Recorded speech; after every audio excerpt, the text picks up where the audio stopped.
Here we are, the Q&A for She with director Adele Thomas. So nice to meet you.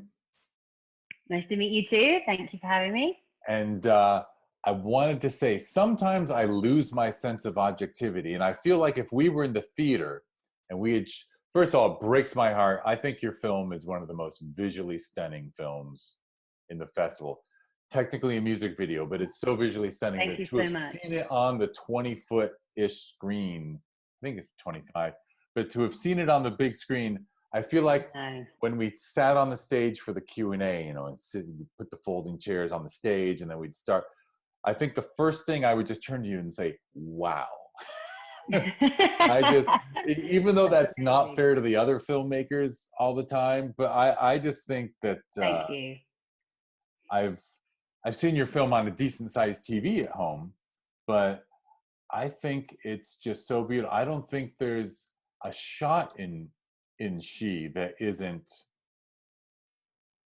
beautiful and perfectly framed, perfectly. I just think it's an artistic masterpiece. I'll just call it a masterpiece. I just think Wow. it's beautiful. And I also am a completely clumsy human who just, when I see someone dance and someone move with grace, I just like, you know, I just kind of want to like weep the happy tears that there are human beings that are graceful and just beautiful. And I agree. so I think you just made something wonderful. I'm humbled. Thank you so much. Thank you. That's amazing. And well, it's an amazing film. It's just remarkable. So the obvious questions that would always start a Q&A, if people are sticking their hands up, although I normally ask the first one or two, you know, Yeah. it would be how this particular one came together. Was the music brought to you, or did you just have the visual and then seek music for it? Or is it not even? Yeah, so Oh, it's a funny thing because this piece was definitely a labor of love. Um, Basically, for about 5 years, I've been shooting a photography dance series, and the dance series was based around the five elements: fire, water, earth, wind, and ether. And I was actually on my way back to Canada from the US with my husband. We drive quite a lot back and forth. And as you do when you're driving, you listen to music. And I just suddenly had this like flash of a vision of working with one of my dancers, but obviously in a more motion piece. And I was thinking like, okay, it's time to step this into the motion side of things. And I've got background in motion too. And the idea was to portray this kind of the same sort of series from the photography, the elements, into a dance piece. So in a way, it is an art piece, but the music came from several conversations with some of my friends in the industry too. And one guy said to me, "You really like." When I described what I was looking for, he was like, "I know who you need. There's this sister duo in Australia. One is like professionally." She's like a professional singer in opera, and she also can play the violin and all these different things. And I was like, oh my God, let me hear them. And so as soon as I heard their album, this song just spoke to me, and it just pieced with the vision so well. The piece was, the music piece is called Jane Eyre, which is also beautiful. And yeah, and so we put it together, and this thing just, yeah, it transformed into something even more beautiful than I even could have imagined, to be honest.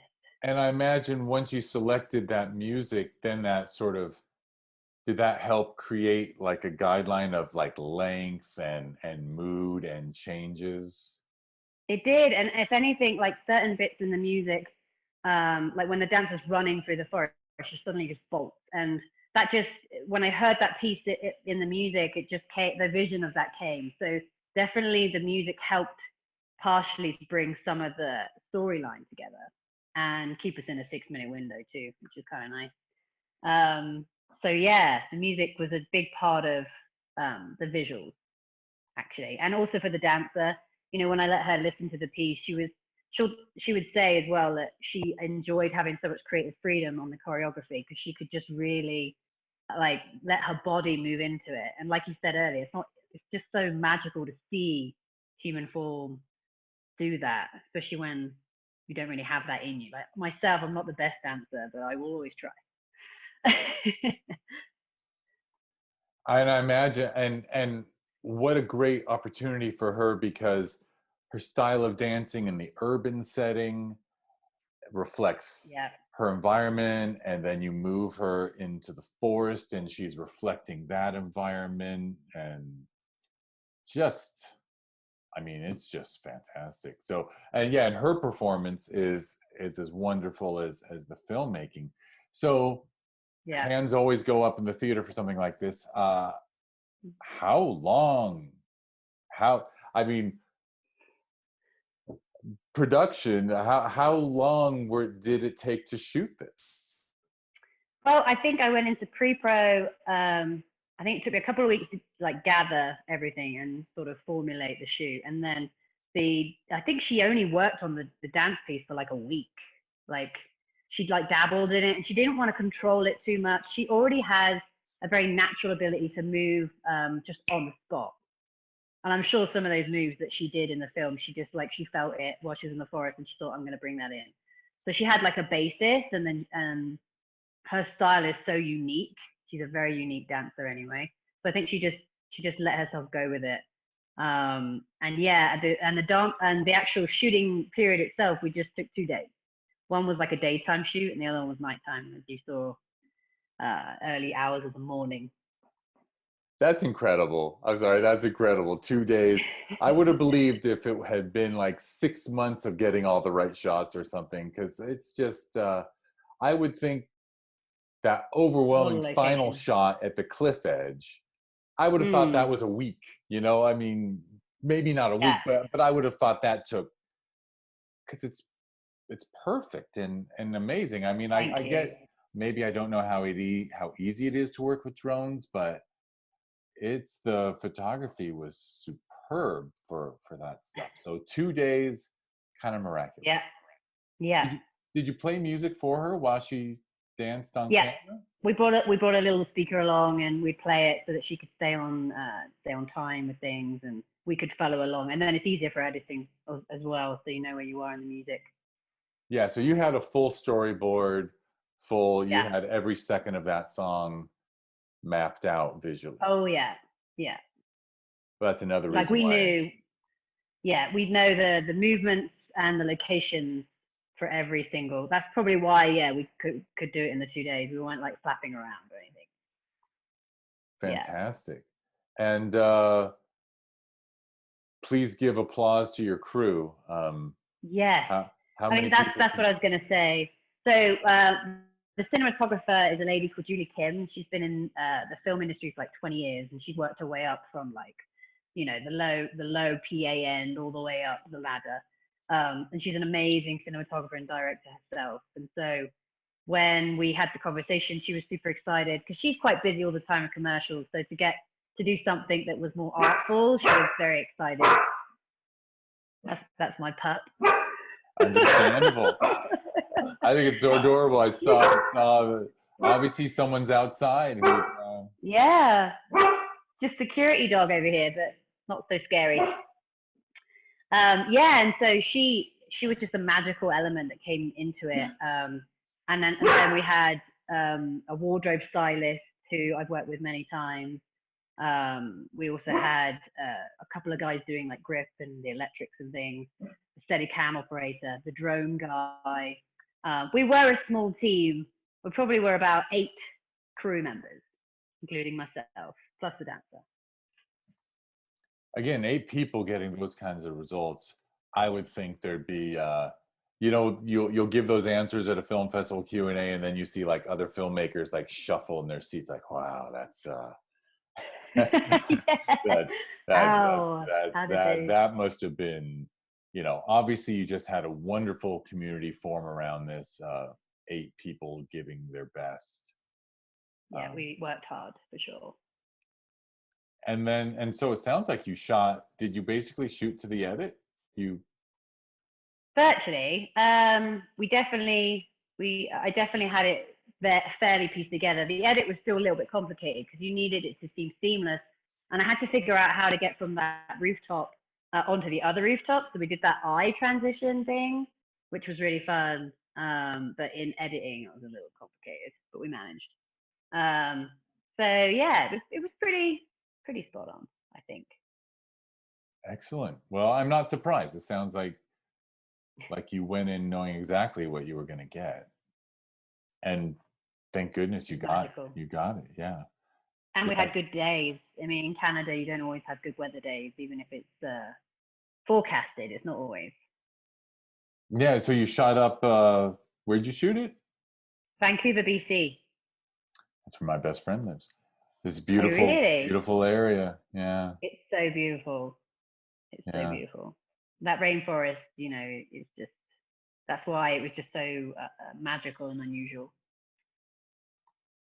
Excellent. And did you get out of post and have it done before COVID hit, or did you? Yeah. Oh, so wonderful. So Right. you did get to fill some rooms of people back when we could do that.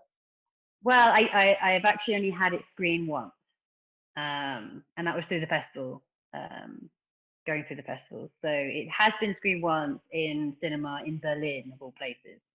But yeah, no, we haven't actually been together to see it. To get like, I would love to be in a room with my crew and we could like screen it in Vancouver, but right now we can't do that.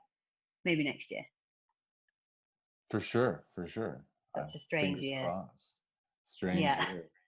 Well, I would assume, and you're having a very good pandemic influence festival run with this. Yeah, I mean, all considering, I'm very grateful that the festivals like yourselves have managed to like pull it off in some shape or form. Um, we'll definitely be that group of people that submitted in the pandemic age. Like we'll be able to, that'll be a conversation piece down the line. Like, oh, do you remember when we had to screen everything online and couldn't do it in cinema? Yeah, yeah, and do our Q&As this way, and it's Yeah, yeah, it's different, but you know, at least we still get to share the films, and we run a festival in June, and normally we'd have about 1,200, 1,500 people come in and out of the theater over 4 days, wow. and online it was like over 4,000. So Oh, well, that's amazing. yeah, so it's nicer. At least it's more eyeballs on these quality films. Although there really is something to that theatrical experience. We obviously. Yeah, it's a whole different thing, isn't Yeah, yeah. Especially with a film like yours. it? Thank you. Thank you. So, all right. So one last question I'll throw in, Okay. because you credited most of your crew. No, you mentioned the five elements. Hmm. Uh, are they all completed, or how far down that list are you? I have completed each one of those, but now I'm just going in and flushing it out even more, each one of the elements. I usually try to pair up a dancer with a location and I suss out what element they may fit into beforehand. Kennedy, she fits into all of them, the lady and the dancer in this film. She just has all of the elements. Um, she's magical in that way. Absolutely. Well, I might ask for links to the others. Because For sure. and I assume this was Earth, Yeah, or this is Earth. Yeah, yeah. she's of the Earth, and she kind of goes through that underworld scene. So that was the whole thing behind this project was I'd been researching a lot around mythology, and I wanted to bring in the goddess element because I've been studying that the goddess myths had been changed through time, and they've been turned into more of hero myths, which it's fine, but it's like the original stories had been crafted differently. So one of the original stories was the Inanna story of a goddess who had to go into the underworld and strip away layers of her own ego. But in the mythology aspect, she's stripping away like her materialism, so like all her jewelry, all her gowns and things, until she reaches into the underworld, and then she has to pass through. But obviously, I'm not going to give too much away. But yeah, she has to rise back. So that's kind of where that storyline came from.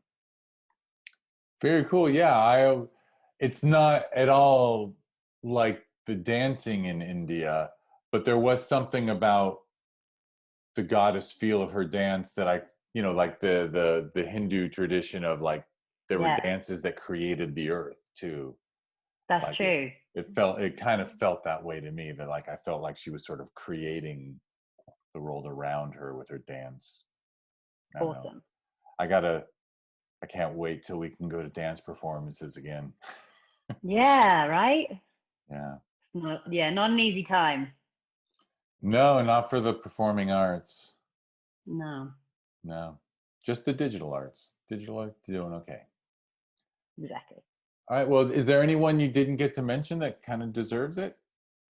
I was going to say as well, the focus puller was amazing. I don't think I mentioned him, Sam, and my husband was also there to just support throughout and was really very helpful.